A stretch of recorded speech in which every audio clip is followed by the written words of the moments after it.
now we'd also like you to hear from some of the startups, especially for our startups who are in the room, from those who have actually succeeded and been achievers in their different fields, whether it's the gig economy, whether it's digital media, it's FinTech, it's software for building it for the world, or whether it's EdTech. So without much ado, let me just quickly introduce the panel. We have Rohit Kapoor with us, CEO, Swiggy Food Marketplace, Shraddha, Ajay, Kumar and Mayank. Pleasure to have you here. And we'll start with Shraddha this time because Shraddha is always the one who's going around asking everyone questions. So let's start this time by asking her a few questions. So welcome Shraddha, pleasure to have you here. You've been covering the startup industry now for about 10 to 15 years and been one of the blazing women pioneers in the space. So tell me a little bit about what have you seen in the how have you seen the startup ecosystem evolve and what has been really behind your success? You know, that's so many questions. When you said you've been a blazing woman, I was just thinking I'm on fire. And one of the things that being in a startup and being an entrepreneur or doing your own thing is that you're not blazing. You're always flaming, and there is so much of everyday to deal with. Personally, like I would say, what I am very proud of is that 15 years, every day, Saturday, Sunday, I've been very consistent. And somewhere when you are consistent और एक तपस्या होती है, तो आप brand बना लेते हैं और यहाँ तक पहुँच जाते हैं. So that is what I would like to say, that things don't happen overnight, which we in startup ecosystem celebrate a lot. It takes a lot out of you, and it has taken a lot out of me. And I feel good because today we got an opportunity to tell 2 lakh stories, and 2 lakh stories is phenomenal. And what I was thinking is that in that process, telling startup stories, I got to meet Mr. Ratan Tata, and I got to tell his stories, meet him 4 times, go to his house and tell his story also. So when you do good things, then good things happen. And as far as startup ecosystem is concerned, I would say, like I always believe that this space will grow. It has seen a lot of greed, it has seen a lot of celebration, it has seen heroes whom I wouldn't consider as long-term heroes. But overall, I think that if there is something very phenomenal happening in our country, when we say India shining, then I still believe in the startup story, and I still believe in Indian founders who are, building, because it's not easy to build a story out of India. And we can say whatever on stage is just not easy, and Indian founders are doing that amidst all the odds, and especially right now when there is so much of criticism. So I believe that India's story would be startup story. Great. So I think just as she spoke, Kumar, let's turn to you. I think 2 things that come to mind when we hear of Zoho are always bootstrapped and built in India for the world in the 90s. So what has been your journey like, and what were the challenges you had to overcome to build Zoho and then go through? Thank you for the question and good evening all. So I think, when I started in 1995, I don't come from a business family. So this word bootstrap is something I learned much later, because I don't know anybody who had money, who will fund us. And first of all, leaving a job and starting a company itself is a big risk. So there is no guarantee that you will succeed. So in that sense, if I look at Zoho and GoFrugal, I would say between the 2 companies, the Indian startup ecosystem itself came a full circle, because when we started in 95, electricity was a problem, internet was a problem, right? I remember spending, making about 10-15 trips to BSNL office in Chennai to get a 9600 bit per second internet connection. So, infrastructure was a problem. But what all opportunities we had is, I would say, hiring people was easier, because a lot of people were searching for jobs. And keeping people, if we give a fair, good, reasonably good environment and good respect, so retaining people was a lot easier. And this the craze for, like today I would say people are always looking at every 6 months they evaluate whether they have to continue in the same job or not. So that kind of environment was not there. Whereas when I started Go Frugal, I would say there were a lot of funding happening in the startup ecosystem, and there is in the late 90s the only thing we will lose people to is people going on site. Otherwise people were here. Whereas in Go Frugal, we were bootstrapping at a wrong time, in the sense that people were all expecting fancy facilities in the office. Nobody cares about whether the company makes money or not, and who is funding their lifestyle in the office. So I would say, in that sense, I have to unlearn a lot of things I learned in Zoho. When I started Zoho, because I have to become relevant to the people who were working with me at that time. So I think the two journeys were very different. And the other difference is that when we started Zoho or AdventNet, we were exporting. So I would say, it was very easy to pay better than the service companies in India. The products we were exporting to the US. In Go Frugal, I wanted to serve the Indian market. I thought the market is huge and very large, but earning a rupee I found is a lot harder than earning $1. So it was always a struggle to serve India from India, especially in software from 2004 to now. So that's how I will sum up. Thank you. So I think you just about echoed what Shraddha says. So it's actually the continuum and the resilience of our entrepreneurs that is leading to the boom in India's startup ecosystem. So with that, we've also seen some new trends coming, and let's turn to Rohit. So Rohit, how are startups now warming up to the idea of hiring professional CX level professionals, and as somebody who has made that switch, how is your writing? Okay, tough one. I think not a good track record, honestly. Right? I'm one of the few who sort of survived 6-7 years not being. That I can vouch for. No, I think, look, first of all, let me start with the first thing, that I don't believe that professional management is needed per se. And I'll be the first one to say it. There are fantastic founder-led companies where founders continue to run the company forever. Right? And it depends on who you are, what you want, and what you want out of that person. Right? But there comes a stage where if you decide to go for a professional management, then don't hire a colleague and ask them to bat like Gujara. Right? And I think it's the founder's clarity which is most important, because I firmly believe that no professional CEO in a founder setup can succeed without the explicit and implicit support of the founder fully. It is not possible. Right? Understand you go to messy situations where you sort of bypass and go to board and those kind of things which frankly you lose sleep at night, and I'm not the one for that, or I'll take my sleep anyway or anything else. Right? So track record is poor. Can it improve? I think it's improving, but it takes a founder of a certain sort of texture and quality to first of all understand themselves. Professional management coming or going is every step. What do you want to do? What are you good at? What are you not good at? Are you willing to let go? Because if you're not clear on these questions, just going because being pushed by the board or pushed by investors, going and hiring a professional management is absolutely no use. It leads to chaos. It leads to reputation which goes away, and frankly not needed. So it should be a very, very thoughtful decision to hire, especially very senior level management in startups. And per se, in many situations not needed, honestly. Okay, so with that, let's go to Ajay, who's actually been a founder himself for a very long time and continues to be one as he's running BuildDesk.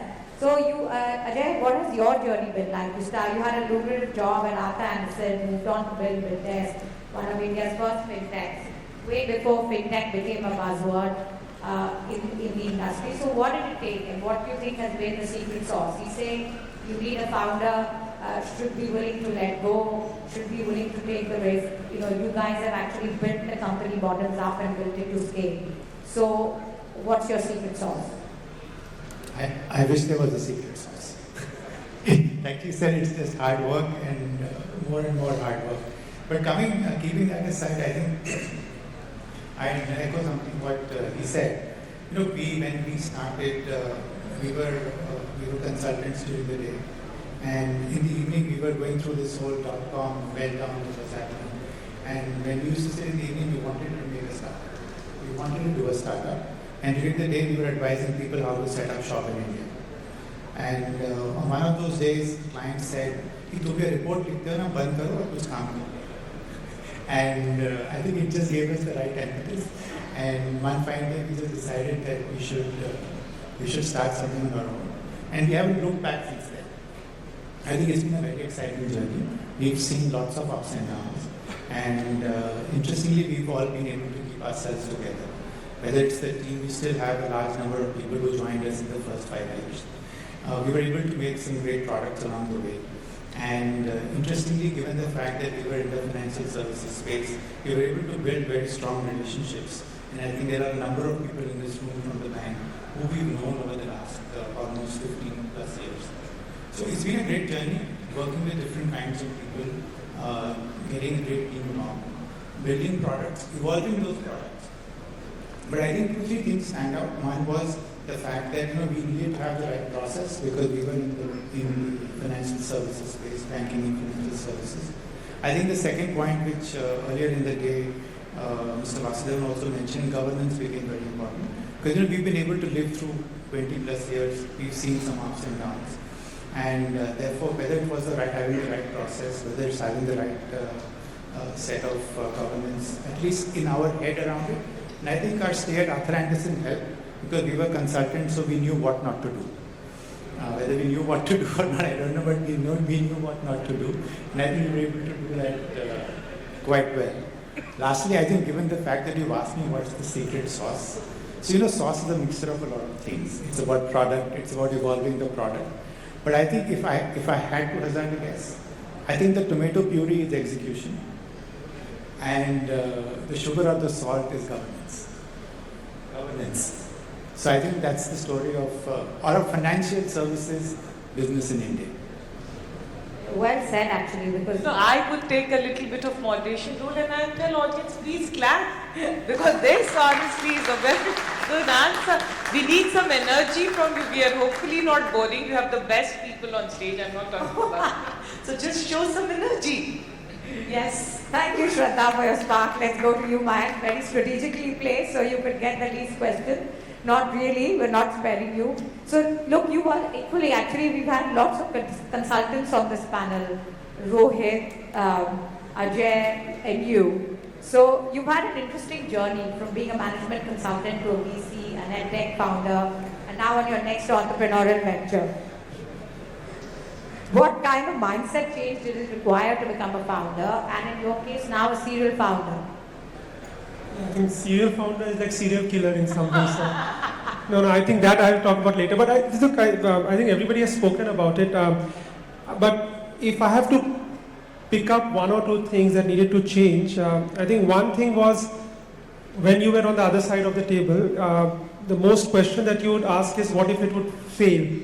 And I think just moving to the other side of the table, it was more of a question about what if it succeeds. So I think the entire thought process was about what if it succeeds, what if it succeeds. So it ended up becoming a lot more about just looking into the future and seeing what if what we are doing ends up becoming a success, what would it look like. So I think that was one big mind shift that sort of was happening at that point of time.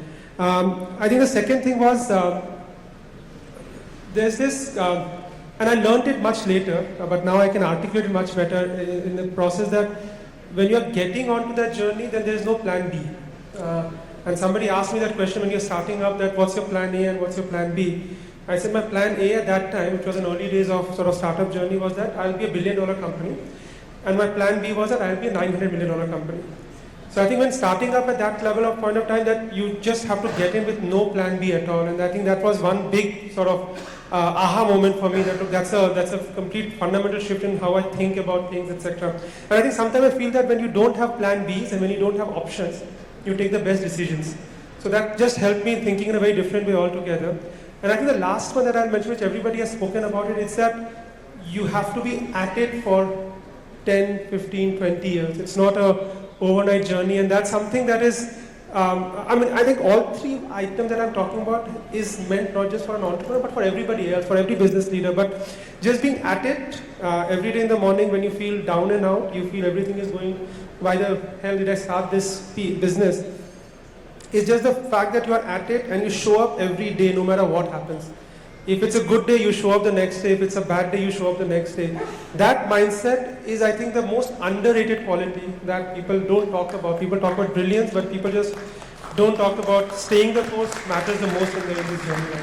I think that's a good way of saying it. Though I think showing up is 80% of the job, and that's something we all learn. So yes, and it takes a lot of grit to do that. So let's go back to our friend Shraddha. She's very quickly transitioning to moderation, which we have to stop because she is a panelist and not the moderator. So Shraddha, tell me, you've actually seen the evolution of India's startup system. You spoke about it. You spoke about the grit, the persistence required to build every day. And I think that's been the common thread from all of you. But you tell me what, with all this excitement, and we all know that with all the excitement, there's some amount of hubris, there's some amount of reality. So what do the next 10 years look like, right? We've already heard there's obviously the golden era. It's, somebody's saying it's India's century, somebody's saying it's India's decade. But what do you actually think is the future for startups now, more so with the focus on profitability, which was not the story 10 years ago when actually the whole journey of startups, and we've celebrated entrepreneurship well, but now what are the next 10 years as the focus, not just in India, but globally, as to profitability? Yeah, before I answer, I just have to say what Mayank said. I have to endorse this, that I wish this becomes the most celebrated trait, that you show up every day. And that's what I've seen in the last 15 years, that entrepreneurs who have showed up, pivoted, but they showed up every day are people who've actually gone on to do well.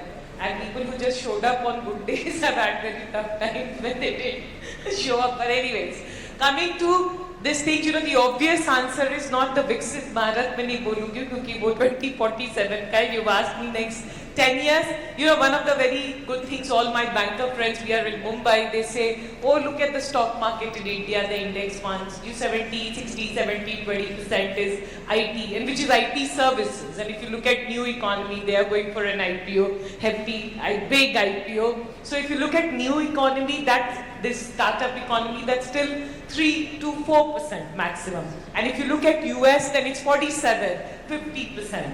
So now the leg room for the startup ecosystem, मुझे लगता है अच्छे दिन है बस. IPO होगा, and I think it's a very good time, and also basis the fundamentals. So I don't want to get there, but I think one of the big criticism for Indian startup ecosystem was, where is the exit? I think relentlessly and very strongly Indian entrepreneurs have shown in the last 1 year, 2 years, 2.5 years that exits are here. And as we sit, I know some of the investment bankers that there are 12 Indian unicorns who are going for IPO in the next 6 to 8 months. So that's a fantastic story, and I think this story will only stay. Having said that, I would also say that one of the things that I worry about as an Indian startup, looking at Indian startup ecosystem, and I would urge all the big boys who make that kind of money, I still don't see any institutional thinking sort of a thing coming out of Indian startup ecosystem. Again, I'm saying, just say Tata's, of course it takes 100 years. But I would really, really like that mindset, that listen, I'm going to stay here for 30 years, I'm going to stay for 50, I'm going to stay for, and I will build institutions. I think we have to see that. Second thing is encompassing India. Again, I'm putting in, I am from Bihar, and Bihar is a very integral part of me. If you go to Bihar right now, Bihar is not Mumbai, Bihar is not Bangalore, Bihar is not Delhi. So I would also urge the Indian startup ecosystem entrepreneurs to think about India, like look at Bharat, because Bharat should not be something that we sit here in a 5-star hotel, but what are we doing? With AI, worry is with AI what will happen. And here, Mayank, I want to, maybe you will announce whenever you do, I'm very excited about what you are going to do. because you're thinking about a large part of India. So inclusivity, institutional building, looking at AI, because abhi kisi bhi startup se pucho, सारे presentation में AI है. I have seen food tech, quick tech, पहले और कौन से buzzwords थे, e-commerce, quick commerce, like it's very cyclical. Right now I see AI. While it is amazing, it's also a worry.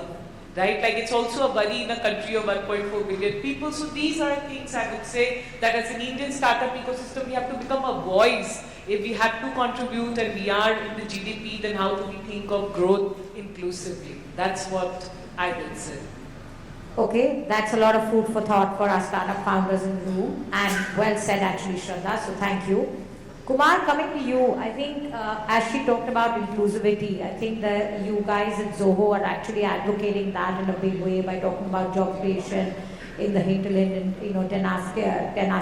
Tenakasi, Madurai. So how do you see these geographies, shaping up, right? And as you go deeper into India and actually to Bharat, I would say, how do you see them shaping up? How do you see the readiness of the populace there in terms of the jobs? What are the investments that you're making, and what's your take on that? Yeah, see, actually, in '95 when we started, I think we almost hired, nobody from the city. Most of our hires were from tier 2 towns in Chennai, because most of the people who were city educated were good in speaking English, so they were all taken by the service companies. So we were getting a lot of people who were from the tier 2 cities or from the rural towns and places like that. So that is why in the mid 2000, instead of bringing them to Chennai, we decided we will sort of start our offices in those towns and cities. See, in fact, one thing I found is when I go to my village or the town nearby and start work there, right, typically people are not having the work ethics, because the work ethics, when they come to the city, they are a lot more punctual at work, they are a lot more dedicated, responsible and things like that. But when they were in their hometown, I would say they are not behaving the same way. But when we move some of our people to these rural towns, we find that their work ethics, actually rubs off on the other people, the responsibility and other things. So now what we are seeing, many of our people who are from these towns, when the startup fever is catching on, they are going back and starting companies in their own towns, because cost of operations in Chennai is a lot higher than cost of operations in their village or towns. And the Startup India and movements like that are helping. Any engineering college or any MBA institute you go to, there are startup founders visiting them at regular intervals. Students are very aspirational about starting up. There are incubation cells and things like that. So I am very, I would say I am very inspired by that. In fact, I travel to many of these colleges and other places.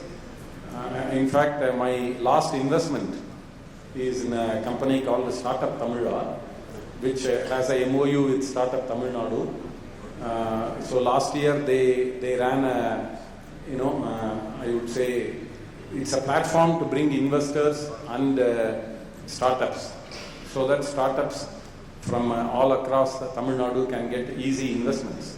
So they had about 1,600 plus applications from across Tamil Nadu, mostly from out of Chennai, rest of Tamil Nadu, I would say.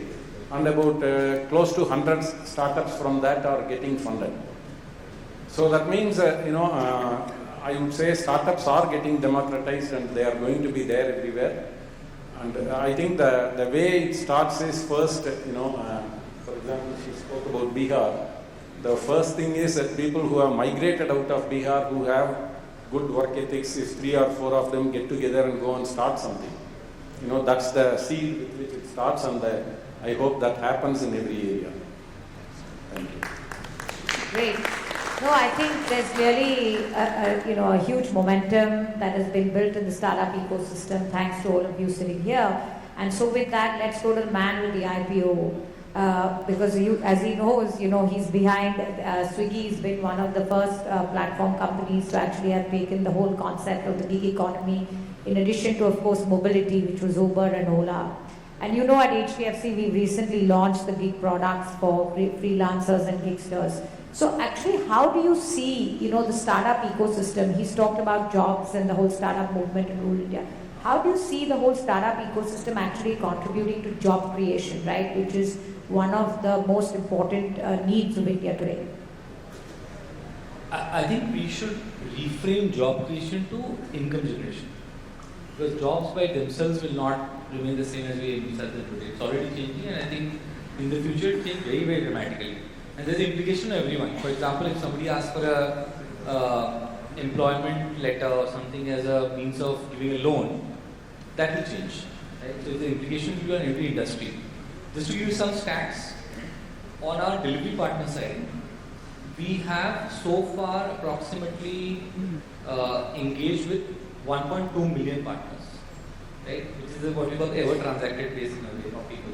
At any point in time, we have 400 to 450,000 delivery partners active, right? Now, if you take any income generating or employment generating statistics, we probably rank in the top 5 employers or income generators in India. And it is fascinating for me that how that whole landscape is changing. So, typically I hate the word gig workers, right? For example, nobody calls us full-time workers. Why should we call them gig workers, right? But it's a common term. It's not you are using it, everybody uses it. In fact, it's flexible employment. There are many, many types of people who come in for many different reasons. Let me give you examples. Approximately in this city, where you're sitting in this hotel, 30 to 40,000 people show up every single day from different parts of India. They come out of the station, they have 500 rupees in their pocket, they have no idea what they're going to do. वो सिर्फ अपने पास जेब में 500 रुपए और दिल में उम्मीद लेके आ जाते हैं. But today, I think a substantial portion of them start with platforms like us. Start delivering within 4 hours, 5 hours, and they earn 1,000 rupees a day. They work for 8 to 10 hours. Now, it's often transient employment. They do this a couple of months, 3 months, and they move on. 15% of the base is students in tier 2, tier 3 towns, and we serve 700 towns total today. I've traveled to those towns. Many of these students are funding their education. Not everyone is privileged for their parents to fund their education. 15% of the base is that. The base which I wish I could do something about it, but I understand the predicament and they work with us, is what I call the second shifters. Right? It is typically somebody who is already doing a job, but that income is not enough. And I find high correlation there to when I go and speak to them. एक common factor आता है कि वो second shift क्यों करते हैं.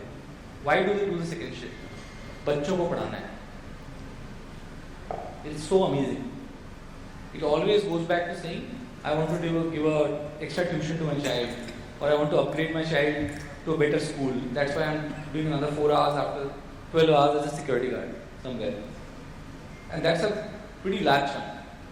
Then there is people who have lost their jobs. We are the first shock absorber in the system today. I think that's undervalued and misunderstood. We are actually the first shock absorber. Software engineers who lost jobs have done totally. Because we don't ask for anything. We don't ask for which class you studied. We don't ask for anything. You need to have an Aadhaar card or any form of identification. Even driving license is not needed in EVs, like a Yulu or up to a certain speed, or you don't need a driving license as per law. You can get started on that pretty much. So there's a role for as shock absorbers, and they again will do it for 2 months, 3 months. They'll figure out the next job. The God becomes kind to them again, and they move on. Only 20-30% is what full-time workers with us. Our attrition rates, if you hear about it in the traditional concept, you'll be shocked. But I don't even see it like that. So we look at our entire people who work with us the same way we look at consumer cohorts. M1 retention, M2 retention, M3 retention, M4 retention, drop-offs, funnel, conversion. We hire 60,000 people a week. Please register the number. We hire 60,000 people per week. So it is completely changing, and I think, like I was in a previous discussion at a podcast in the afternoon, and the guy asked me like, "Do you see drones delivering in India?" I said, "Kar sakte hain. Technology-wise, we can. I think it's already ready. But do we really need to?" It's a fair question to ask, and fair question for everybody to push us, saying, how are we, if everything is getting done by machines, like where are people going to go? We slowed down like producing babies only recently, right? There were a lot of 20-year-olds out there. So karenge. I think as we scale up, I think one of our key focus areas always remains what is the impact we are having in society, and not in an altruistic way only, because we are so ingrained in the society, the band is so intertwined by what people do on a daily basis. That is important. Like on a fun note, I think I receive more advice on LinkedIn on how we should treat our delivery partners. Every day I get like 20 messages saying, "Rohit Kapoor, you should do this." I said, जितने लोग मेरे को वहाँ पे advice देते हैं, उतने लोग टिप दे दें, तो their conditions will improve anyways. We are the worst tipping society in India. We are stingy like hell. Our data shows that 3% of people tip. 3%. US is 65%. यहाँ पे ज्ञान LinkedIn पे फ्री मिलता है, 10 रुपए टिप आप लेने जान निकल जाती है. तो इतना, so I genuinely believe that we have a role to play. We are very proud of the role we are able to play. It gives us a lot of satisfaction. We are very nervous about the responsibility we carry. Right? And nervous is the right term. I don't think we are anything else but nervous. Because it's and I think I wish the regulators and policymakers also engage a lot more with us. I'll give again an example. Policymakers will come and say, "Why don't you give pension and provident fund?" Very good. Thank you, sir. 26-year-old boy, 1% TDS काट के देखो उसका. He writes 5 emails. Why do you cut 10 rupees out of my daily payment? They don't want pension. They're 26-year-old. Then they say, what if after he works for 20 years? My average tenure of the guy works for 3.5 months. Why are you asking me this question? You've not seen any data. So I think really people need to, I think we need policy work, we need research institutions with fresh minds, not 55-year-olds and people like me pontificating on the future of India, because they don't even engage with that area. आप जिसके लिए लड़ रहे हो, आप उसको जानते ही नहीं हो, कैसे लड़ोगे? आप तो अपनी लड़ाई लड़ रहे हो. Sonali.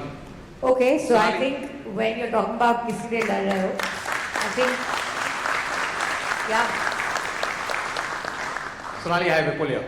No, I just want, if I can. Yeah, please. Rohit, to your point, it's a very, very, very valid point, and I just thought I should put it on the table. So, one thing which probably didn't come out that while it's an HDFC ecosystem, so I'm part of this HDFC capital play where we are doing affordable housing. Just like getting that soft cushion is so important, I think equally important or probably more important for inclusiveness.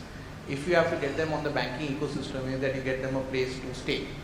The biggest problem that our relatively unplanned cities are facing today is the fact that you don't have the right kind of place to stay. Just for the record, because we have all the people here, supply side is the only problem there. And it is so much of a perception issue, because if you talk to any banker or a data scientist or anything, they say, and Shraddha is there, so if you talk to media, they say there is a premiumization of the market and the so-called demand at the lower side is going low. Whereas the answer is that there is just not enough supply. We just launched a project in Gurgaon near this golf course road, 100 apartments of 20 to 25 lakhs each. We got 500 times the applications for 20 to 25 lakh apartments, and 100,000 apartments have been funded only in Delhi and Bombay. So there's enough and more, and I just thought I should butt in and tell you that there is enough and more that needs to be done. Lots that needs to be done, but there is some green shoots which are happening in different formats. No.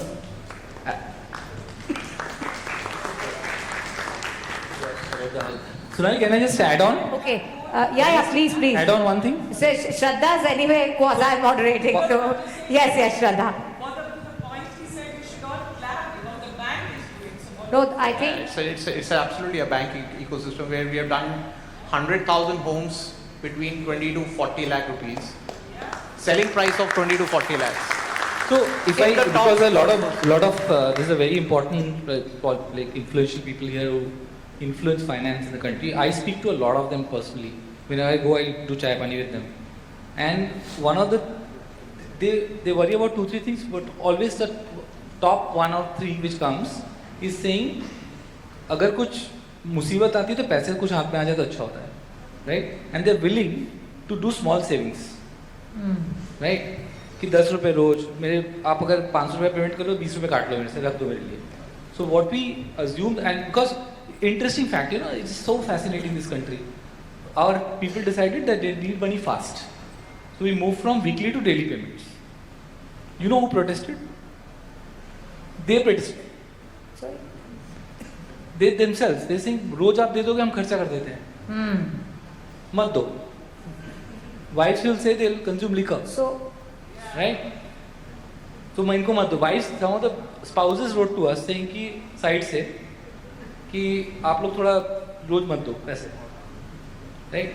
So it is a very complex ecosystem, very needs to be understood for what it is versus the, like, no. our EMI is designed monthly. They get paid like. So let me tell you, Rohit, sorry I'm interrupting, but I think you make a very pertinent point on savings, and that's why I would like to say that probably we've just done an industry first with HDFC AMC here, because what we've just done is we've set up this whole suite of gig products, is actually created a program which is a systematic investment process, and I think I'd really like to thank Navneet and the team for having done this, because now actually you can invest when you want and how much you want. You don't actually need to put in a SIP at 10,000 rupees on the 21st of every month, and you can't change that. So I think with that, you know, a lot of the problem that you're talking about, and yes, savings is a habit we have in our society, and I think hopefully as more and more of these products come together in the market, and we are glad to have had the opportunity to launch it, I think we will also be able to work with you to contribute to the overall growth of this community of you know, partners in the country. So with that, I think let's move to you, Ajay, and coming back to FinTech. So we've heard about, you know, the economy evolving with, you know, with freelance work and the gigsters. But FinTechs also form the bedrock of this economy, right? Because they enable money movement at the end of the day. So clearly, a lot of this growth will be enabled by FinTechs. And how do you see the next 10 years for FinTechs, right? Given everything that's happening and how the industry has evolved exponentially in the last 10 years. So, you know, after listening to Shraddha, I got reminded of a recent statement that I read, which said that China is a prison. China is a prison. Japan is a hospital, and Europe is a museum. This is Larry Summers talking about good things about America. But I think it applies to us in India also here, that I think we are the shining light in this whole world where there's a lot of negative stuff happening. And I think whatever we've done in the last, 5, 10, 15 years is bearing fruit today. And FinTech is one of the, I think they are the bearers of this whole thing, because I think the biggest foreign policy tool that we've had from India is payments. And we talk about UPI and the digital public infrastructure everywhere. And I think all of us in the room have benefited from whatever has happened in the FinTech ecosystem over the last 10, 15 years. But the thing is, because it's about startups here and about businesses, because I actually don't like the word startup, because actually it's a business and they're here to make money and not here to start up or whatever. So as various companies and in financial services, particularly when people start, they start in a particular segment. But you know, India is not a big enough market for that segment. And over time, they need to grow out of the segment and they need to go into other adjoining areas. Now, what we've seen in the last few years is that this moving into adjoining areas, gaining the trust of the regulator, being able to do things, we've had some misstarts. And I think in the next 10 years, everything is going well for us. I think that some of the fintechs, some of the businesses which have become large enough will grow up into becoming some serious players in the business. Maybe at some point in time even compete with the big boy in the room, which is HDFC, and do something more exciting. But I think that the next 10 years we'll see some serious, some fintechs being able to create space and participate in the financial services ecosystem rather than just being players on the side in certain segments. So it's, I think, going to be the growth of fintechs onto the main table. All right, we look forward to seeing how it unfolds. So, Mayank, back to you. You're not off the hook being right next to me.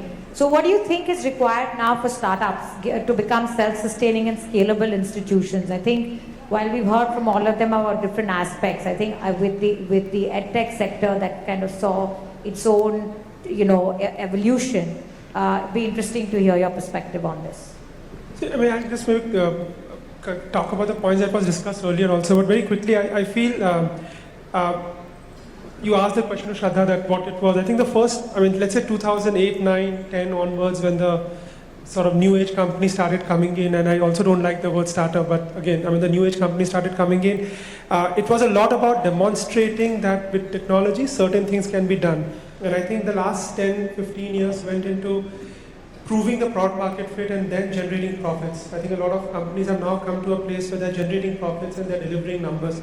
So I feel the sustainability of the ecosystem to a large extent from an economics perspective, you are seeing results of those, and you will see much more incremental profits coming in the next decade or so. So I think that's one thing which I believe from an economic perspective is more or less clear. Now it's no longer seen as will it ever make money. Having said that, if you think of the journey in the last, 10, 15 years, a couple of things that one needs to be looking into very carefully and closely is the point that Shraddha mentioned about governance. I think governance, audit, and having the right kind of sort of support ecosystem, because a lot of founders starting up are very young, and therefore sometimes there needs to be an adult in the room to guide them and to sort of give them input. And that sometimes is missing, and sometimes you drink your own Kool-Aid. You feel very happy about what you're sort of getting and then sort of build this out. And I think that aspect of governance, that aspect of audit, that aspect of the entire ecosystem is equally critical. And some of these and look, I think in the journey, there will be mishaps. There will be mishaps where people would go beyond what they're supposed to go, but that's part and parcel of building the ecosystem. So I think that bit's something that you should take it very, with the pinch of salt. That's the cost of building the ecosystem, and we are seeing some fallouts of that happening, especially in the edtech space and so on and so forth. But I think with the right governance, with the right focus on the team, and the right kind of sort of advisory and sort of board ecosystem getting created, it's going to change a lot. I just want to lastly end, because I think there was a lot of important point that I think Rohit mentioned about the various stuff around job creation. I just want to leave with last one statement that, look, given coming from the edtech space, I personally believe skilling is a very important aspect of sort of creating jobs, etc. Look, we are at a very interesting time with a lot of interesting stuff happening across all the places. As a country, we have a unique opportunity, and we cannot afford to end up becoming old before we become rich. And that's a very strong thing that all of us have to realize, that look, we have to work in creating skills, creating jobs, creating employment opportunities. It need not be in formal sector, it may be an informal sector, it may not be in India, it may be taking Indians looking at going abroad. There are many scopes out here, and I think as an ecosystem, we have to work really hard into A, creating sustainable business, B, creating the right kind of employment, and ensure that as a country, we don't end up becoming old before we end up becoming very rich. All right, that's great. Okay, so we won't take up too much of time, because I know we are running a little behind schedule, but we'll do a quick rapid fire. All of you know that there was going to be a rapid fire, nothing to put you on the spot, but let's start. We start with you. Simple, easy. One takeaway for founders or potential founders in the room. One takeaway or one insight from you for potential founders in the room. One insight. And 2 words. No sentences. Consumer Rapid insight. fire. Consumer insight. Consumer insight. Okay. Shraddha?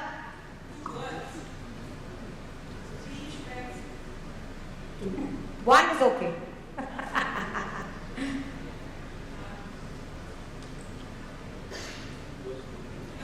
Your story. Is that one takeaway? Is that your takeaway? No, I would say don't miss the pollution. Because in India, we hear a lot of pollution, people Okay, that was many words, but fine. Ajay? Show up and... Show up and governance. Okay, Kumar? Yeah, I think work towards product market fit. Okay, Maya? I think be at it. Just be at it. Be What at is it. it? Okay, and last round.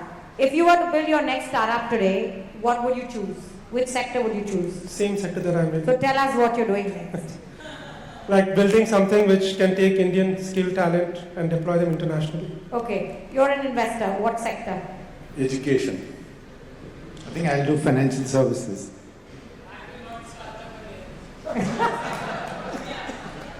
Rohit? Climate change.